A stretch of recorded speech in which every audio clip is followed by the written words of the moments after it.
सबको गंगा दशमी की राम नमस्ते जी, राम राम जी, सबको राम राम, सबको नमस्ते। आज मैं आपको गंगा दशमी की सच्ची घटना, एक संत जी थे और उनकी सच्ची घटना सुना रही हूँ कि एक लक्ष्मी ने, एक लेडीज़ ने कितनी बार उनको स्नान कराया। तो आप भी सुनिए, औरों को भी सुनाइए, दूर दूर तक पहुँचाइए।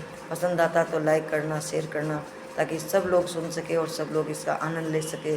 बोल गंगा मैया की जय। एक संत जी थे, संत जी बड़े शांत स्वभाव के थे। डेली अपने जाते और स्नान करके आते, डेली चल जाते थे। ऊपर से वो लेडीज देख रही थी कि आप देखा संत जी कितनी बार स्नान करते मैं देखती हूँ। तो संत जी जैसे ही नहा के आए तो उन्होंने, लेडीज़ ने ऊपर से पानी पटक दिया। संत जी दोबारा गए और दोबारा स्नान करके आए। तो फिर दोबारा उन्होंने पानी पटक दिया। फिर दूसरी बार गए, स्नान करके आए। फिर तीसरी बार गए, तीसरी बार वो वापस दूसरी बार नहा के आए तो फिर पानी पटक दिया। फिर तीसरी बार नहा के आए तो फिर पानी पटक दिया। संत जी कुछ नहीं बोले, शांत स्वभाव के। बार बार में वो चौथी बार फिर नहा के आए, फिर पानी डाल दिया, फिर वापस नहा के आए। फिर पांचवी बार उन्होंने पानी डाल दिया, फिर नहा के आए। छठी बार फिर पानी डाल दिया, फिर नहा के आए।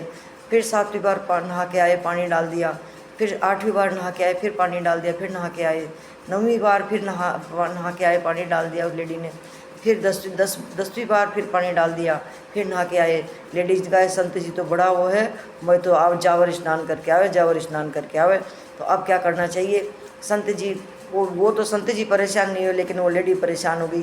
तो वापस संत जी नहा के आए, 10वीं बार गंगा मैया के स्नान करके आए। तो उन्होंने रुक के कहा, धन्य है लक्ष्मी जो तूने मुझे आज गंगा दशमी के उपलक्ष्य में 10 बार गंगा मैया का स्नान कराया। धन्य हो, धन्य हो, धन्य हो। ऐसे कह करके वो तो मुंह फुला करके खड़ी हो गई कि बोला संत जी तो बड़े आराम के साथ में धन्य हो, धन्य हो कह के गए। लेकिन मेरी एक भी, उन्होंने मेरी जो परेशानी करी एक भी उनको बार नहीं बोले। तो ऐसे संत को, महान संत को सबको कोटि कोटि प्रणाम। और जो जैसे संत जी ने गंगा मैया का स्नान करा, वैसे सब लोग स्नान करना, ताकि ये जो आपका भी 10 बार स्नान हो जाए गंगा मैया का। और गंगा मैया लहर लहर लहराती और संत जी स्नान करके आते थे। और बड़े संत जी भाव के साथ में हंसते हुए अपने आश्रम को चले गए और जाकर के फिर पूजा पाठ करी, अपने नतनीम करा।